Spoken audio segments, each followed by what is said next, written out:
This is one of the things about George Bush, the elder, that I always resented. You know, George Bush, because of Reagan's success in the Cold War, George Bush oversaw the dismantling of the Soviet Union, and he deserves a lot of praise for his kind of calm, quiet, elder hand in dealing with that. So there wasn't, with the exception of Yugoslavia, which he shouldn't have left in place because it was just a molded together country, with the exception of that, he really did a lot of it without violence. There should have been a lot more violence when an empire collapsed, but there wasn't because he shepherded it through. On the other hand, about 10 minutes before that wall fell down, George Bush and his friends didn't know it was going to fall down. Reagan knew, but George Bush never knew. And so he really didn't have the commitment, I think, to organizing, to ensuring that democracy grew, had a place to grow. And that's why Putin has been allowed, and it's not obviously it's not entirely Bush's fault, but Putin has been allowed to overtake it and become the tyrant and the czar that he has now become.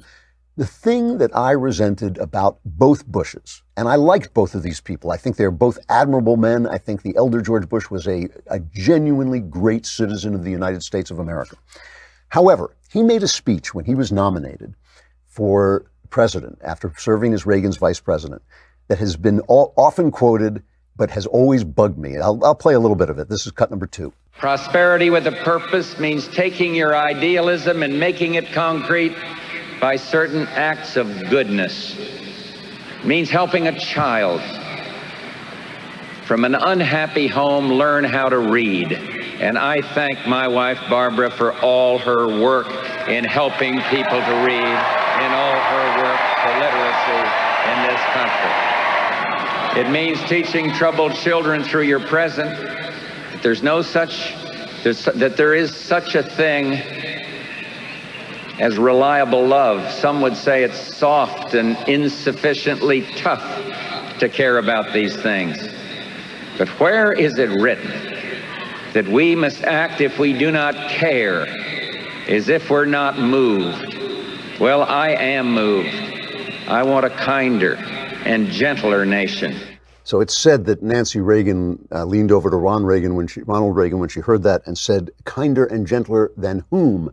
And of course, that was exactly it. He was indicating that Ronald Reagan, with what Bush called his voodoo economics, had gone too far to the right, and we needed to be kinder and gentler. And that implied that there was something unkind and ungentle than a philosophy, Reagan's philosophy, which had brought the economy back from absolute disaster. I mean, I lived through the Carter age, the lines to get gasoline, the impossibility of getting work, the inflation that came at the same time as unemployment came. They called it stagflation.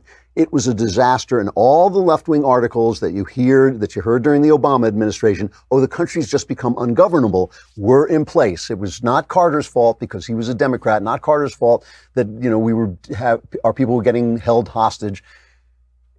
And when Reagan came in, it was, oh, how mean, what a warmonger, what a terrible guy. I mean, this is the thing. It was the same thing that's happening today. And so he said, this is going to be a kinder, gentler time. He was basically repudiating the conservatism that had brought the country back from the brink and had freed the millions and millions and millions of people in Eastern Europe. What's not kind? What's not compassionate about that? And his son W did the same thing when he started talking about compassionate conservatism. The implication is that there's something not compassionate about conservatism. Now, here's the thing about this. It's always bothered me about the Bushes. William Buckley, I'm quoting this from memory, so I may not have it exactly right, but William F. Buckley said about George Bush, he's conservative, but he's not a conservative, and the article makes all the difference, meaning he doesn't hold the conservative philosophy, even though he has conservative instincts.